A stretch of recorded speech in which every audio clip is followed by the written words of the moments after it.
Ladies and gentlemen, boys and girls, and all the soldiers and ships at sea, you have arrived at the Marketing Happy Hour, which we used to call the Don't Dream It, Stream It hour. But this is not going to be a whole hour because today we're going shorter because we are more succinct than ever before. I am one of your Friday. Yeah, on a Friday. We're worn out, I think. So I'm Dr. Christopher Vogelman of Maximize Your Media, which is our digital agency. We do a lot of Pinterest work, Facebook ads, etc., and of Life Beyond Practice, which is my coaching business for doctors, chiropractors, dentists, the whole shebang. Those professionals who want to have more free time, freedom, and fun with their own online business. And to my... Hey, I'm getting the hang of the finger thing. Yeah. Hey, I'm Troy McDonald with LiveEventMarketers.com, which will actually take you to the same group, or the group of the same name within Facebook, Live Event Marketers, where we discuss marketing and business and live streaming, and that includes technology as well as for live streaming. So anything that if you have a live stream that's related to business and or marketing, or if you're even talking about live streaming in and of itself, whether it be equipment, how to, and all kinds of like that, come on in and let us know about your live stream that you have, so you can get some more attendees and just talk shop in there. And then below to our bottom is me. Well, there's nothing. My bottom's in a chair, actually. Pointing down to our bottom, we're sitting on top of him, is John. Right. How you doing, guys? Hey, John Paduchak, and today I'm going to go a little different direction. I'm going to talk about my 30-day live challenge that I'm going to get going soon again, and then we also have local marketing strategies is our Facebook group. We'll give a little promotion to that today. So that's part of our agency work and big project that we're working on. It's pretty exciting stuff. And John, yours is a 30-day live challenge Facebook group, right? It is. Okay. So both of those are my groups on Facebook. I mean, I knew that, but I just thought I'd clarify for anybody. I know. Instagram challenge. How about an Instagram challenge? Thank you.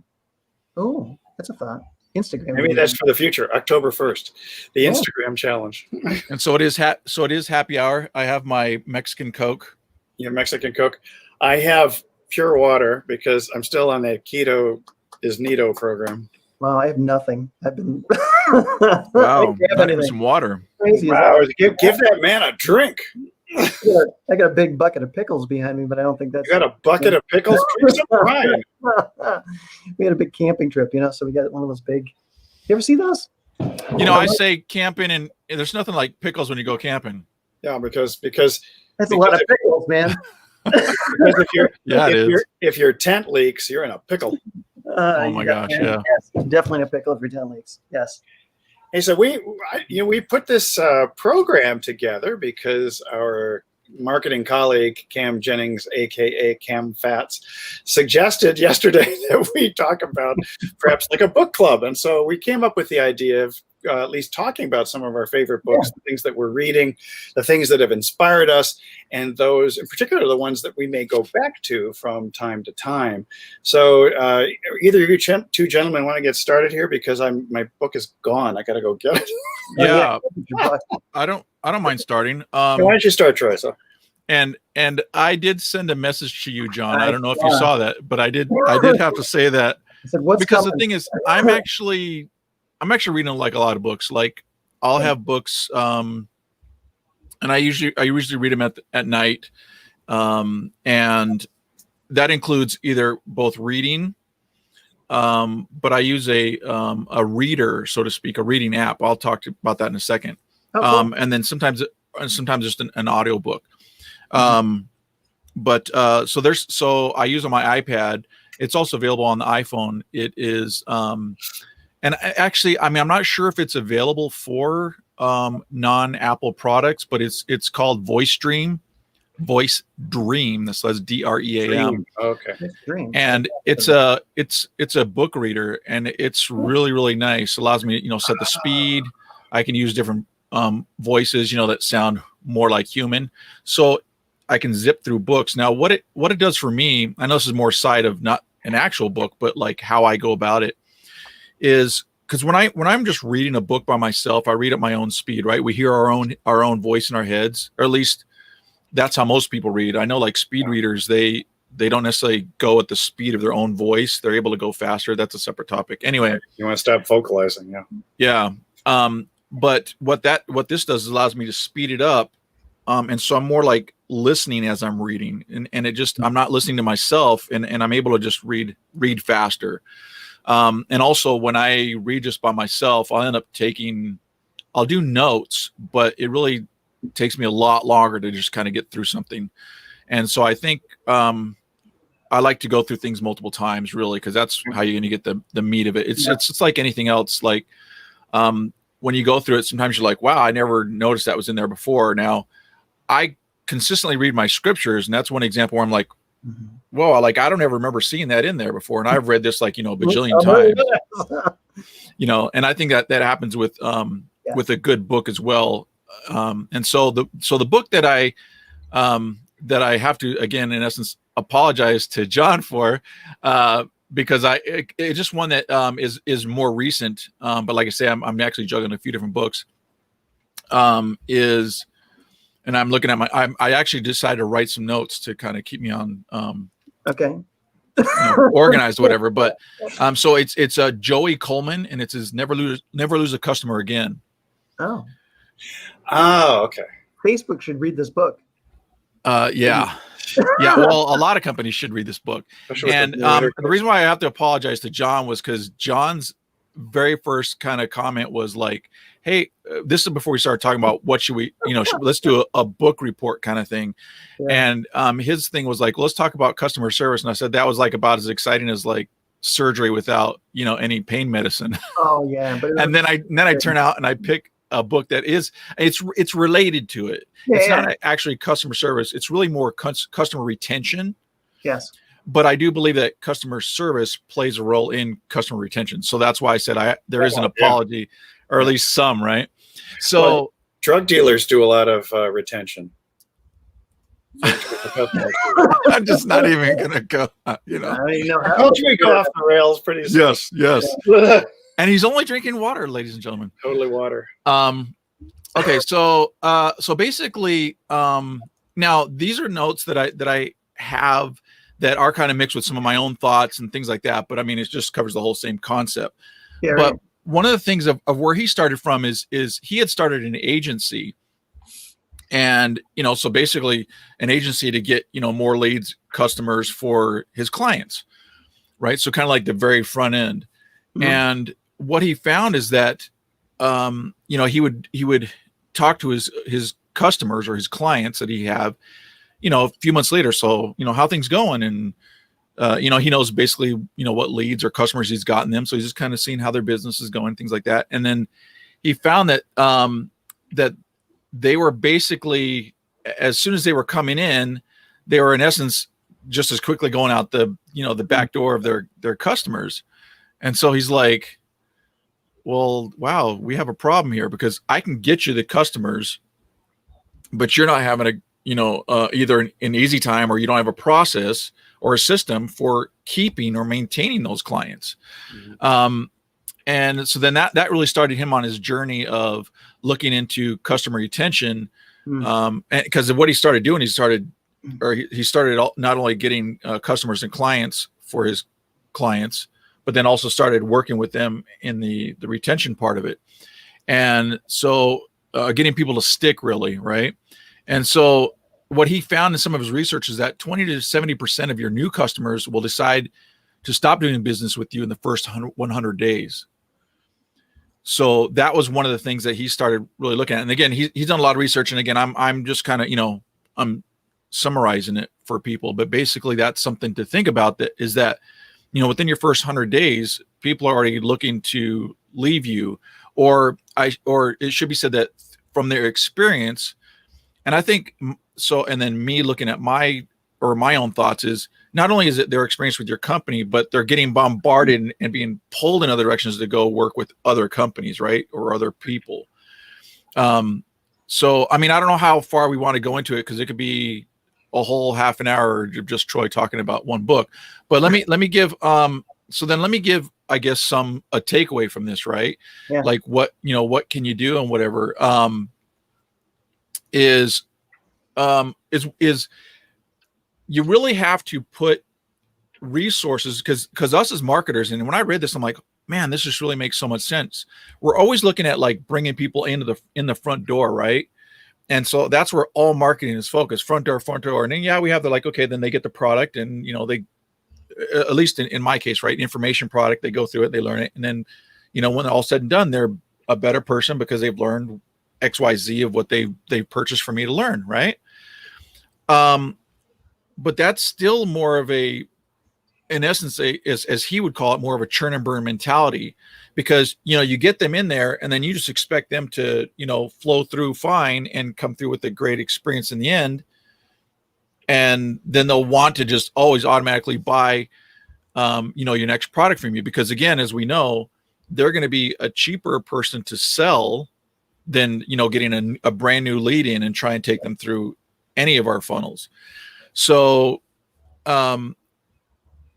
if you look at your own company, and I'm referring to like, you guys and even myself, and then anybody listening, how much money and time do you actually dedicate to retention of those customers?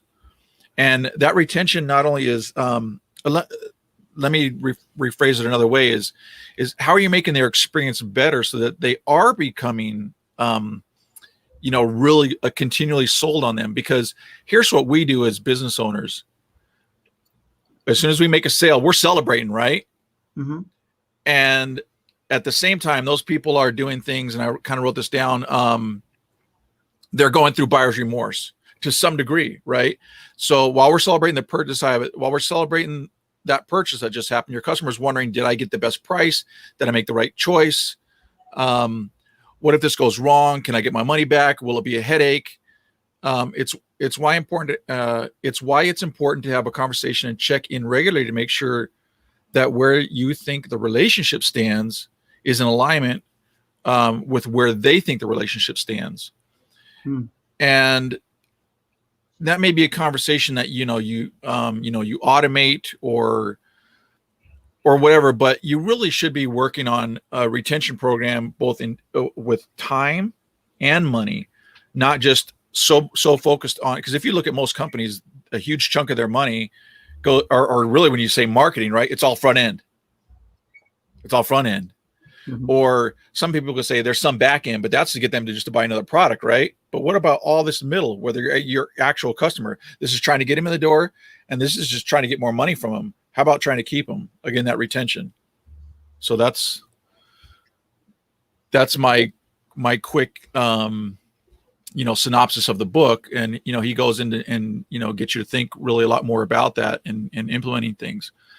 And then also with justification. I mean, he quotes various different studies that have been done and his research and things like that. So again, that's Joey Coleman, Never Lose a Customer Again. Reminds me a little bit of my chiropractic practice that I first started in the 90s. And my cost per acquisition for a new patient wound up to be about $350, which is a little over $700 in today's dollars. And so, but the lifetime value of that patient was, I think, fairly close to, back then, I think it was, I want to say $3,500, or it fluctuated between $2,800 and $3,500. So that, spending $350 to make 10 times that amount was definitely worth it. Right. And the other question, people are shocked nowadays if somebody says on the internet, that they're going to, like Justin Brooks says something about, it's $120 or $130. I can't wait to pay $130 for customer acquisition. Yeah. But see, the other question I would ask too, as well, I mean, and it's hard to go back because it's already happened for your practice, but like, what if then say there was, again, just pulling out a number for that lifetime of the customer, you spent another $350 dollars, right? So you in essence doubled it. Of course, you still worth. But what I'm saying on that 350 is that you doubled that, and that was money that was spent over time for retention. Who would you have kept? But then also the other thing he talks about in here, because again, like I say, I'm just trying to really make it short, is about the referrals and the additional things that you get from keeping the good customers. And one, there's an example of, American Express and how they operate. I mean, again, I can go into a lot more detail, but there's some of those things that again, are not always easy to to measure, but it's not all about just the woo-woo and like making your people feel good, but it's also giving them that experience to where they will want to talk to other people. And then, as we know, most people will talk more about a bad experience than they will talk about a good experience. So the point is, it's better to help to give people a good experience with your company, because one, you wouldn't want to get them to talk about a bad experience. But then again, as he says in the book, he talks about how, again, it's been proven that, in fact, this will be my last quote from it, but it's the study that there was a study done. So Harvard Business School and Stanford Business School had some studies done. So this quote specifically is from Frederick Reichfield, and he came up with the NPS score, which is the Net Promoter Score, which most businesses are familiar with. But is that it says, so here's the crux of it here. So a 5% reduction in defection, so in other words, losing people, results in a 25 to 100% in profits. And that was, again, based on the studies done by Harvard and Stanford. And so that's why it's like, okay, so from a marketing standpoint, it's not about just woo-woo stuff like, make people feel good, but it actually shows you that just a 5% reduction in, people, in attrition leads to 25 to 100% more profits in your company. Yeah, I totally believe that because, I was blessed with an amazing staff of 4 people, and they just kept the office humming. And so our retention rate was just phenomenal. I mean, we had patients who were there, for 5 years or more, referring people left and right. So I think, we had parties for people, we had special events, they basically, follow-up phone calls to people. And so, if I would put the staff costs of follow-up with people, then maybe that was equivalent to $350 per patient. But I just think that making people feel special and part of a large healthcare family, that they were almost more members than they were patients who were being served, that went a long way. And we had a lot of, word of mouth referrals, mainly because I knew that once we got them in the office, we could keep them. I just had to get them to cross that threshold. And I think for a lot of businesses, it's the same thing. Well, the thing also is that, like, in the beginning, because I think yours makes sense. And I've seen that in a lot of, in like, say, when even I've gone into my chiropractor, I mean, I don't know if it's, taught within the industry or whatever, but that's kind of been that thing where, there's follow-up stuff, calls and checking in on you, et cetera. But I've also been to businesses where you get nothing, right? And one thing is that happens from us is when we get our, our first or second and, third customers, it's easy for us to, hey, how are you doing? How are things going? But then as we get, it doesn't scale, right? So as we get bigger and we're just trying to bring more people in, again, they're kind of, people go by the wayside. It's that kind of churn and burn mentality sets in because we have so many people coming in, but there's really no time and or money put into retention and or just that family creation, type thing, or that you really care about them and their experience. And that's really the thing, is really their experience. And he talks about Zappos and everything like that in the book. And so, yeah. Hey, so before we zap away all of our time and we churn and burn our time, John, what are some of your Yeah, I know. You guys got me started. Something. My favorite reads. Well, it's funny. Your favorite Netflix show. You guys caught me a little off guard on this one because along with, all of the business reading that I do, summertime, I usually spend more time, like reading up on projects for things that I'm working on, like I've been working on solar and some things like that. So there's a lot of different reading that goes on over here. But one of the Septic Tank Weekly. No, I'm not doing that. Okay. Solar stuff, but not. I didn't say anything about septic tank. DIY septic tank bathtub. What? Septic tank. But this is a book I picked up and I started reading a little bit ago. It's called Limitless. Limitless by Jim Quick. And I like Jim. I met Jim I have that book. Is it a fast read? Since he's quick. Did you read it? No, I haven't read it yet. I've just like started to read it, so I don't have a ton Yeah. to say about it. But I like Jim. I met Jim at one of Ryan Lee's events, a couple years ago, I think.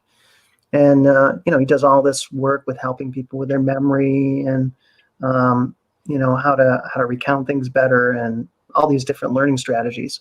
So I really like my conversation with him. So when he came out with his book, I said, geez, it just seems to make sense to grab this. And he does. He's got some great strategies for learning faster, reading faster, all of those different things. And it's funny, I was thinking as you were going through we tend to read things over and over different times. And I took a speed reading course a number of years ago. I went and I got photo reading to learn. And that works that same way. You just kind of like dip and dive into a book and just kind of keep peeling away the layers like an onion as you just slowly get whatever is meaningful to you at the time. Like some parts of the book aren't meaningful to us, but Right. our brains can dissociate what's meaningful and what's not. And so I'll tend to go through and I'll probably skim read like a couple books when I'm really reading. Usually I start around a couple weeks from now. I start like really reading things, and I'll read like a lot of books in the fall. Almost every day I'll be reading a different book. And I use that strategy on it. I look at the table of contents. I just kind of skim through and run through each thing piece by piece. But anyways, it's a great way and a great strategy to get more out of each book that you read and just kind of get what you need as you go along and kind of dig into the pieces that are most interesting to you as opposed to maybe reading the whole book at one time.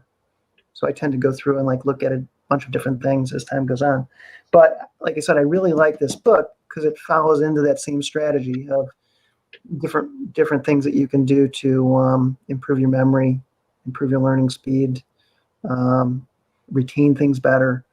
So Yeah, I'm trying to remember where I heard of him, and so yeah, I grabbed the book. I mean, I've got like I got a books in the queue, and then like I say, I'm doing a couple different books at a time, and Yep. and then there's all the books I've got to go back to for like the second, the third, the whatever, and Yep. stuff. But yeah, I was fascinated by him, so that's why I grabbed it. I think it's a good book from what I know of him and of it. But yeah. Well, what is he famous for? he's famous for learning retention memory strategies. And he's worked with actors, presidents, lots of famous people we would know. Wow. So, yeah. Who's big? As that Ding, big? Me binging, sorry. ding, ding, ding, ding. Are you using Bing now instead of Google? That means it's Dr. My V's. time is up. Yeah, your time is up. I should have had that for me, right? Yeah, we'll get one of those next time. Oh my God. I used to have one of those little bells that you would use, order up, and I had that in the office along with my easy button. I love the easy button. That was easy. It'd be funny if they had on so StreamYard or BeLive, any of these where you could set like, okay, you've got like 30 minutes for your presentation, and then all of a sudden after they hit anything after 30, it just mutes them. Yeah. It has all those sound effects, which I think is pretty magnificent. I always wanted to try that again, just for the sound effects, the applause, and this and that, and everything else that goes on. Yep. So I mentioned this a couple of weeks ago, and I'm digging into it more and more. I'm a big fan. I won't be able to really get into everything that I want to on this one because we're approaching the 25-minute mark, and we promised to keep a little bit more time. I think it's going to take more to go into this thing. So this is Scott Olford's book, The Nuclear Effect, which I at first, because I've known Scott for a while and I've purchased a few programs from him, and he had the old SSF method, which he used to teach about getting people's attention, starting to make them aware of things, and then showing up that they do have problems, and then eventually coming up with solutions. And one of the things that he's moved into I would say within the last year or so is the concept. He's delivered some live workshops actually that have under the same name, Nuclear Effect, but his big thing nowadays is what he refers to as the ROI method, which is relevancy, putting an offer in front of somebody at the right time, omnipresence, which of course is being everywhere on social media simultaneously. So people automatically, since they see you everywhere, you attain that top of the mind awareness.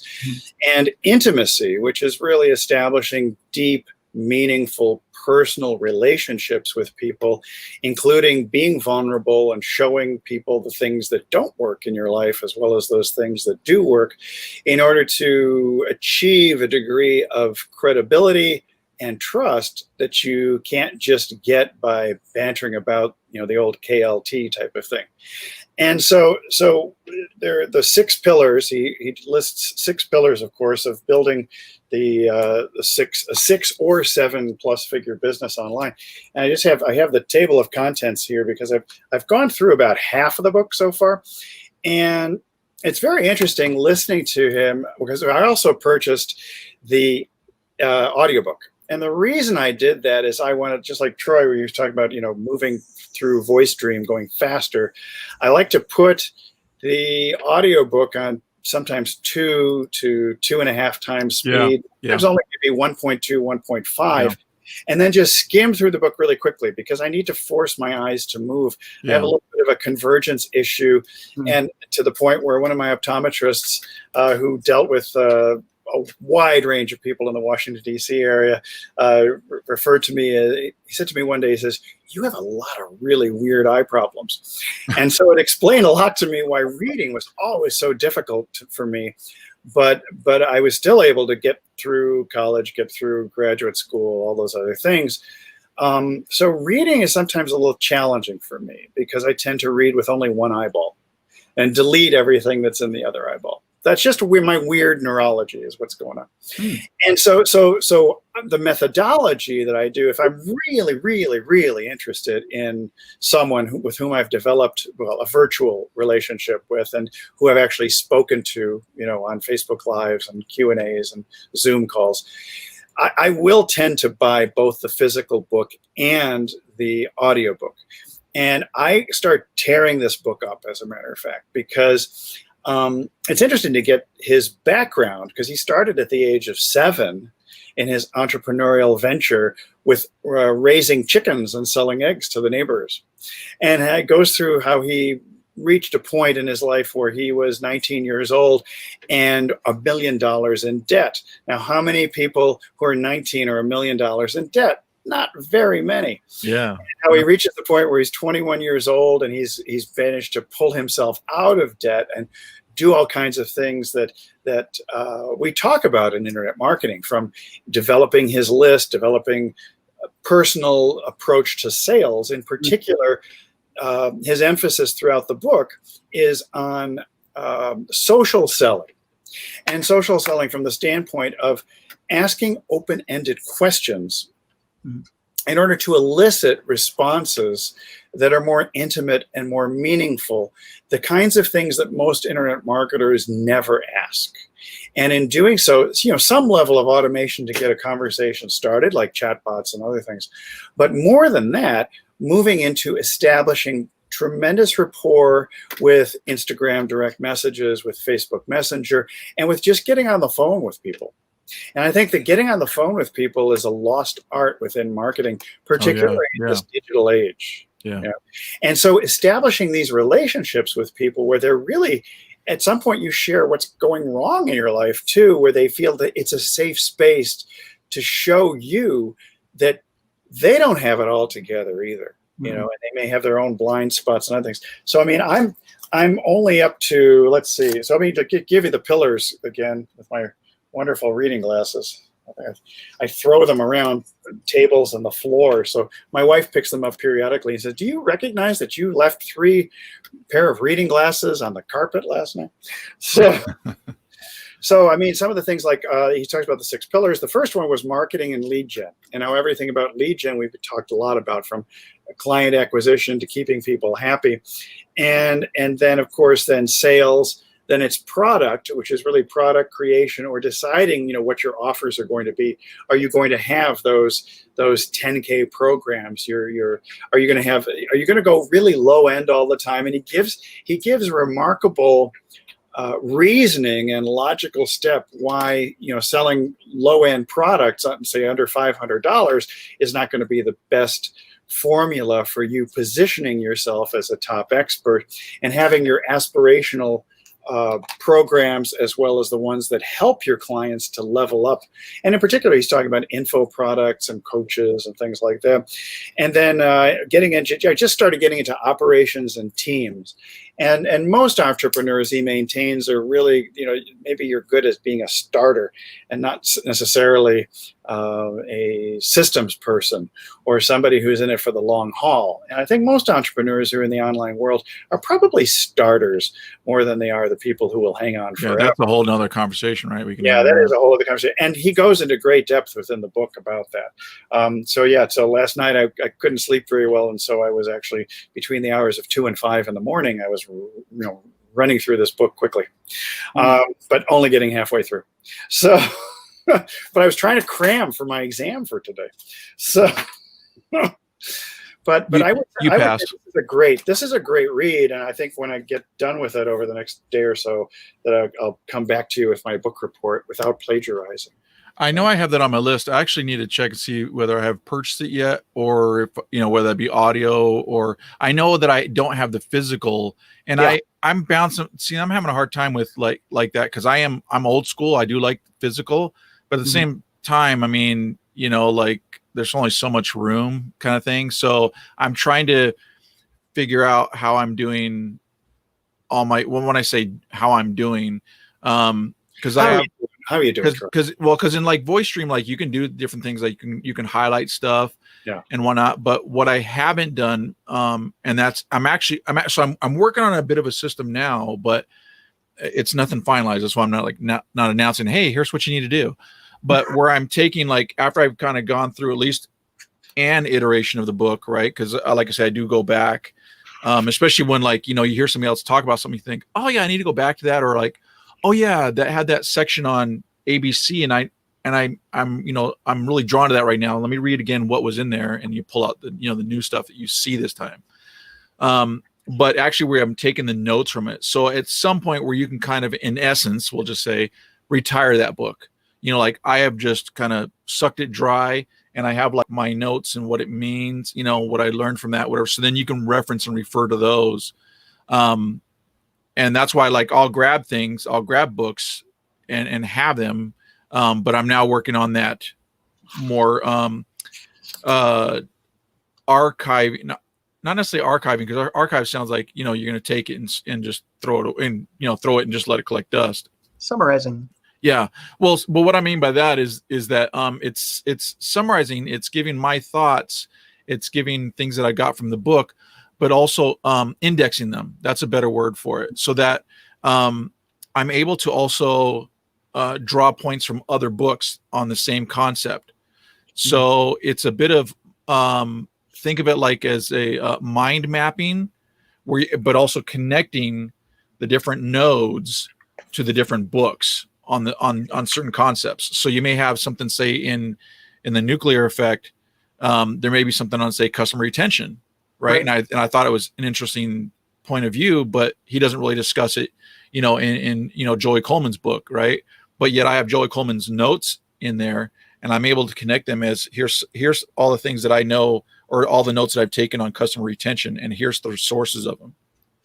See, I'm kind of doing that. I tend to throw my notes in the margins. Yeah. Yeah. No, I do that too. Yeah. And do crazy stuff to the point where, I'll even do the doodles and point arrows and asterisks and all these things. And mind you, I used to be a person. I tried to keep all my books absolutely pristine condition. Either, the notion that I wanted to come back to them in the future, or if I loaned them out to somebody else, what would they think about all my doodles? Yeah. And notes? Yeah. I did that. Embarrassed about that. Particularly if I'm drawing little ponies and unicorns and things like that in the margins. And so I would, but then I reached a point where I just wanted to start almost ripping books to shreds. In fact, I spoke at an event many years ago, and one of the textbooks that they all referred to all the time and with a great degree of reverence, I actually started tearing it apart in front of an audience of 1,000 people. And I love just hearing the gasps from the audience that I would dare to rip up a book that they valued so highly. Oh yeah. So, but I think I'm just a little instigator is all it is. So. But I think the fact of, I think, an author, they put together a book. I mean, yeah, it's to make money, but at the same time, they are wanting to contribute to a certain group of people, right, that are interested in their topic. And so I think that us as readers, we do not only them a service, but also ourselves mainly. What can we get out of it? And so I think, highlighting, underscoring, writing notes inside ponies and unicorns, which I didn't do that. I might do like a smiley face or, but I've never done ponies and unicorns. Those have been my emojis lately. Okay. Well, you said that, not me. That's I know why I did. So it was interesting to listen to what comes out of my mouth. Yeah. So, and that's why I've kind of gone more to, what I'm working on now, of not only having it in the book, but having it as something that I can reference. I don't know. I mean, reference, but also find all the other connections to the other books, because that's the thing. Right now, it's been like what's that? Like I know it's about blah, blah, blah. Right. But I'm like, okay, now which book was that though? And I can look at either the physical books that I have. Was it that one? Was it that? I mean, now who's got time for that? Right. Like, I thought you said ain't nobody got time for that. That's what I'm saying. Ain't nobody got no time for that. And so that's why I'm looking at, of really, putting the things I read in my thoughts and whatnot into a knowledge base for myself, so that when I go and do any, not only growth for myself, but, what am I teaching my kids? Cause I'm teaching them things about, well, what does daddy do and whatnot. Right. But also, like, if I'm working on a particular product or service, or even if I have, say, a customer, which is really, I refer to them mainly as clients, because I think of them as long-term, they're having a problem on this, and this is what I've taught, but I'm like, is there something more for me to learn on it? So do I have something in my own notes? Again, it's more like, what is it that I'm not remembering or not, thinking about, or how do I need to think about this situation to make it better? What can I learn from this situation? So I want to go back to those notes on, again, customer retention or something, right? Or even the product creation. Like, what are the ways that I found that people can really, that really helps them consume my material? Well, here's all the notes and thoughts that I have about product creation and product consumption. And I might get a little snippet from somebody else's book, or even not only books, but like, oh, this is an awesome Facebook post, or this is an awesome YouTube video. So I'm kind of putting that into a personal knowledge base. And like I say, I don't have it all to where it's streamlined to I like it 100%. It's kind of getting there. That's why I'm not telling you here's how I'm going about it, but at least I'm giving you the thought of your own personal knowledge base, where you're able to come up with topics, and then you can put in, I mean, even if you did it rudimentary, in just a Google Doc where you gave it a topic, and then you put in, okay, here's a YouTube video and a link to it. And then, you copied and pasted a Facebook post, and did, everything, so that you can just go back and look at that. And those are things that really meant something to you at the time. And here's one suggestion I will give though. Don't just copy and paste it as is.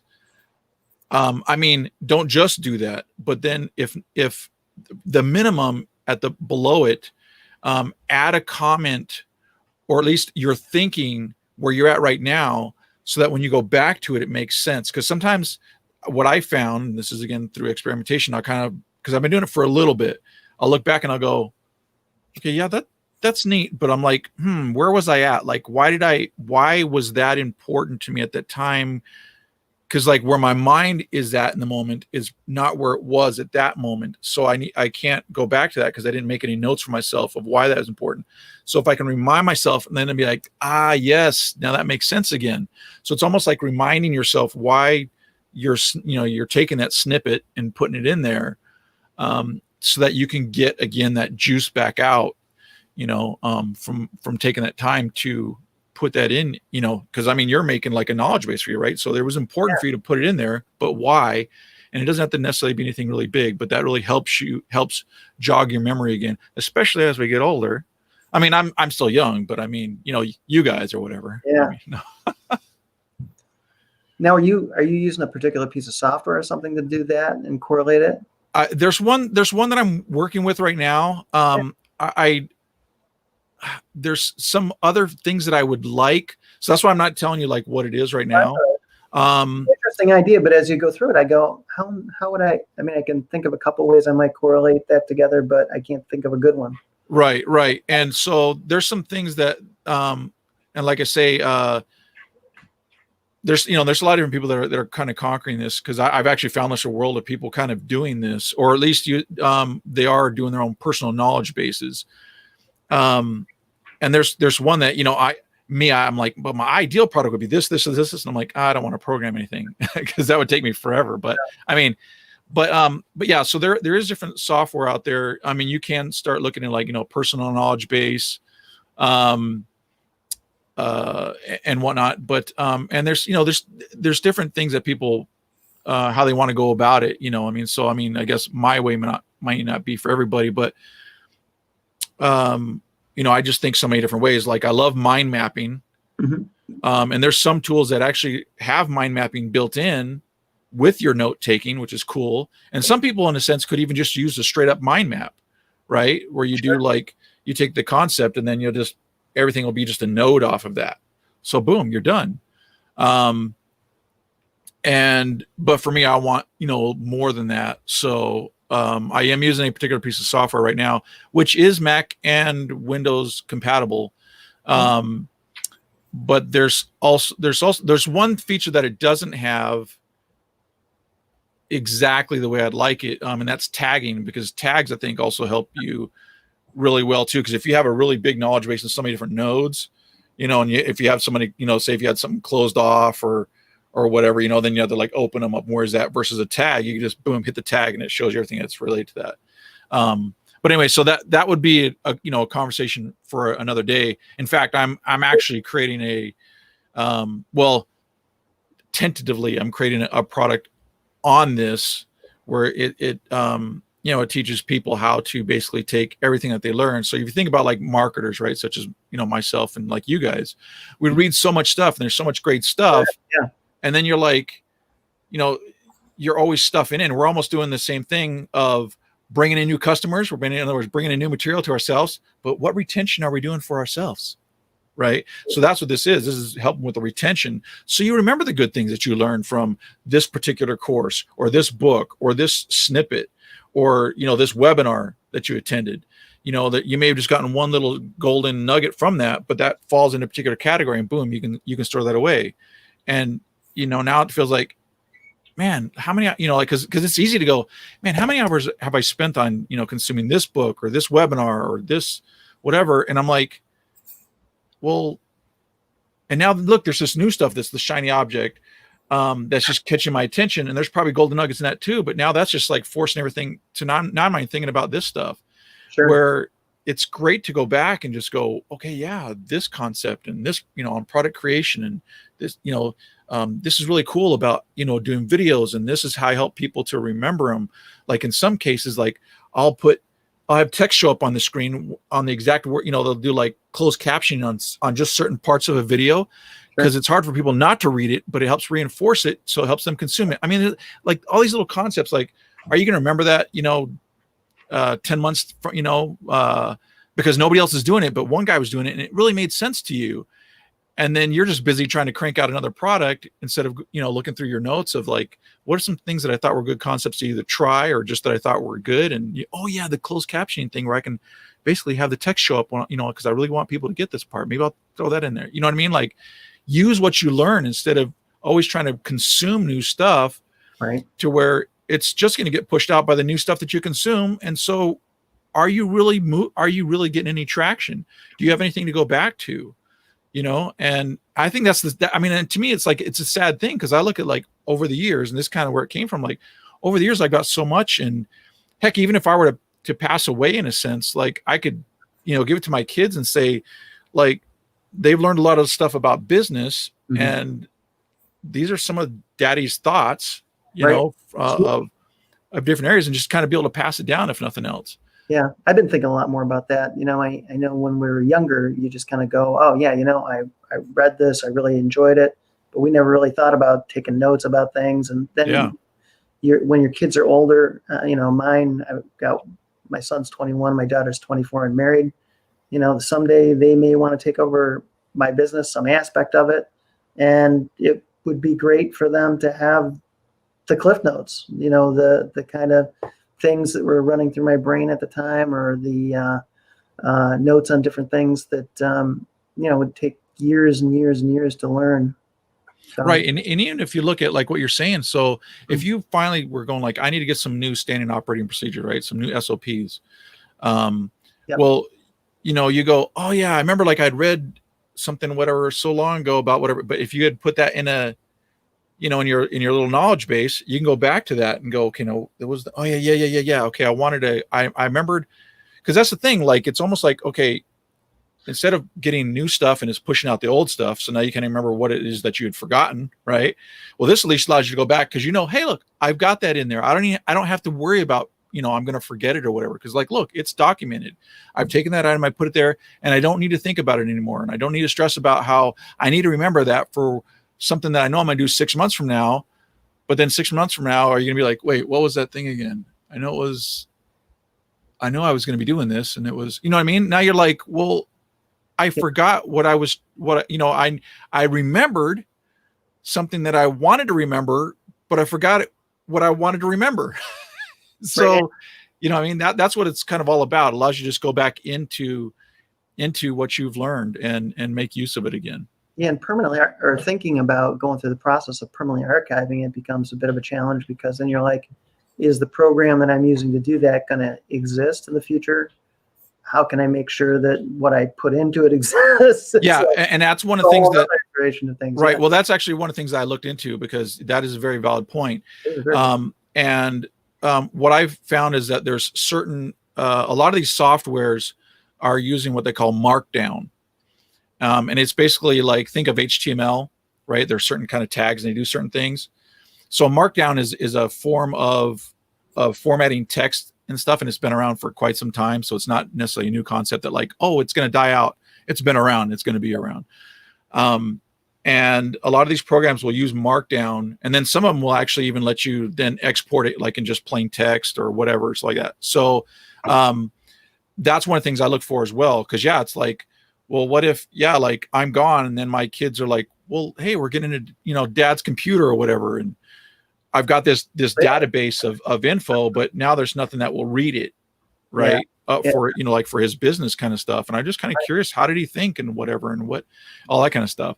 But so, and that's the other thing too. A lot of people will use these kind of personal databases and stuff, or these personal knowledge bases, for almost like journaling, for journaling. And we're talking about more of like, a knowledge base of like kind of business concepts and things like that. But a lot of people like to use it for journaling their lives, and then allows them to look back, what they've been learning, and again, connecting the dots, because again, a lot of them are built differently to allow you to connect the dots. Some of them are built actually to where, so you may be like, let's say January 1st. Okay. You started this whole program.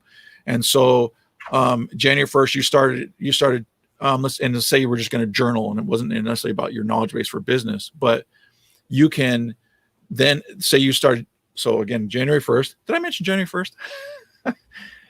You talked about, learning to juggle, for example. And then, 6 months down the road, you thought, oh, I should probably do an update on my juggling, right? That I've been learning to juggle, and how things have gone.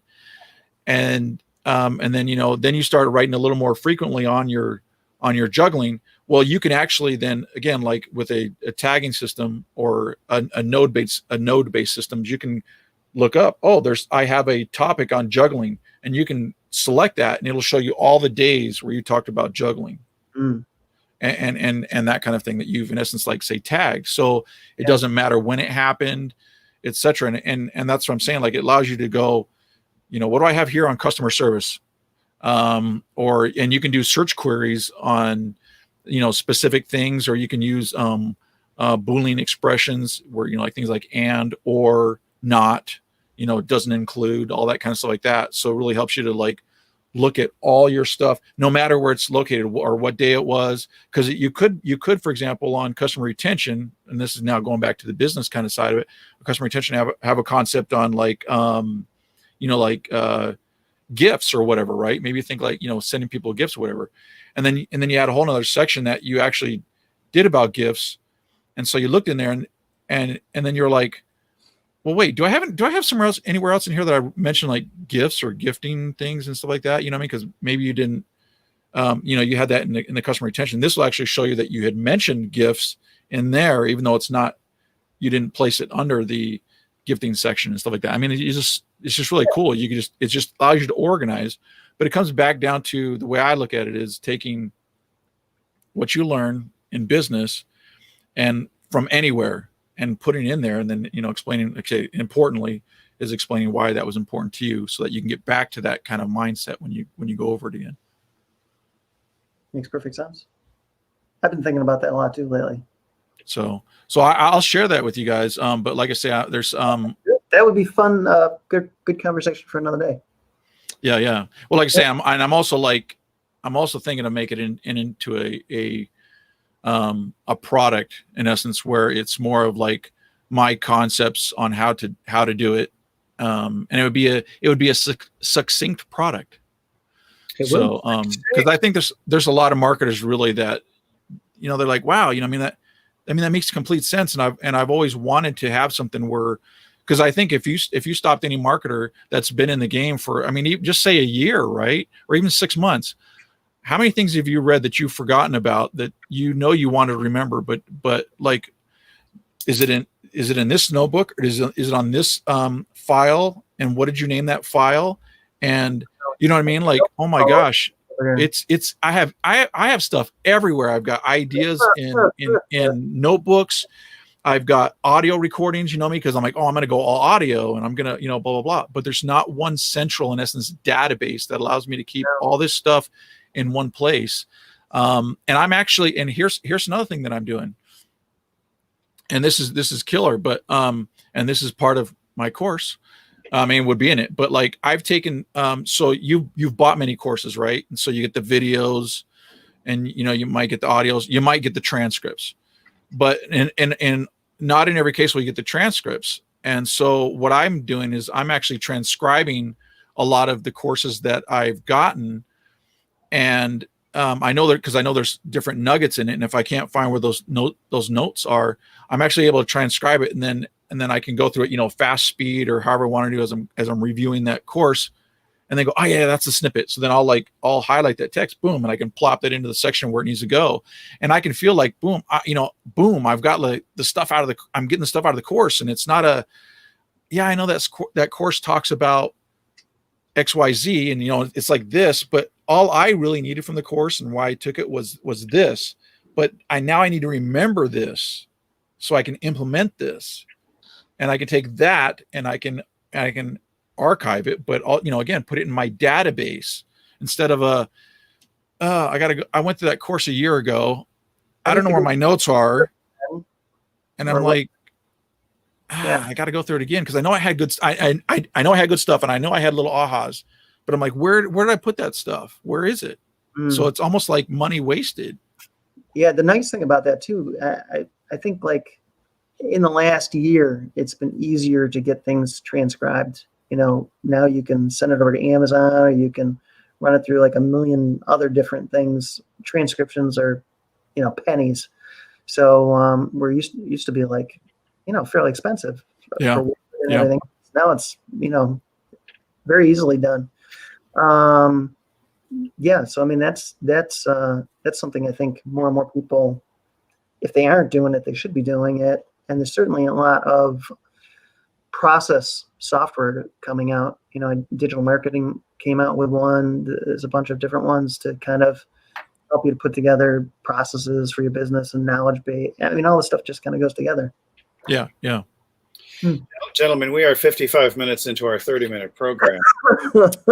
Well, that's because you forgot to read the fine print. Bonus included. Yeah, there you go. I didn't opt in for a bonus. You didn't opt in for the bonus, but you didn't unsubscribe from the list. Oh, I couldn't find that button here. So, Troy, I will have you summarize something succinctly. Okay, super quick. So think about retention. Take some of your money and your time and implement and put retention in as part of your marketing and as also your both your front end and back end. So in other words, when they come in the door. Then the other thing would be, since we did talk about it, a knowledge base. Start looking at it, do a search for personal knowledge base, and then look at what the different options are from what we discussed. But basically, take the things that you're learning, courses you've bought, etc., and get those things documented somewhere in one place that you can rely on, so that you can refer back to them. Because there's some people more organized than others, but I do think that a lot of us have stuff in many formats all over in different places. And like John said, having something that you can rely on. So like I said, it being in most of these working in a markdown or in a markdown format, your stuff will be around for many, many, many, many years to come. And I think it will really benefit you. Mr. Paduchek. Just thinking through this years and years ago, I spent a lot of time with learning strategies, speed reading, anything that you can do to consume information better is, a great thing to spend some time on, because, we're constantly faced with things we want to read, can't find the time to dig through. And the minute I took a course in speed reading and started putting some of these structures together is when that wasn't really such a big challenge for me. I got past the big stack of magazines and books and stuff on my desk that I'd been trying to get through, and actually, was able to at least start to get it in here, So I think anytime you can spend on improving your learning and getting better at that is going to pay big dividends. Absolutely. Okay, I'm just going to summarize saying basically that, going back to the title that we had for this broadcast, which is that Netflix is not going to fix your business, and that total immersion and binge watching and entertainment is not nearly as important as finding a good book which will have actionable information, particularly strategies and tactics that fit in well with your particular business model. So this is the end of the Marketing Happy Hour for this Friday, August 28th. We will be back here again next week at 5 p.m. Eastern, 2 p.m. Pacific, 3 p.m. Mountain, 4 p.m. Central, and 11 a.m. Hawaiian, because you guys stay on Central Time. Sorry, Standard Time. All right. We are Aloha. out. Aloha. Aloha. You gotta find that button. Mahalo. Mahalo. Mahalo. There we go. And we are out.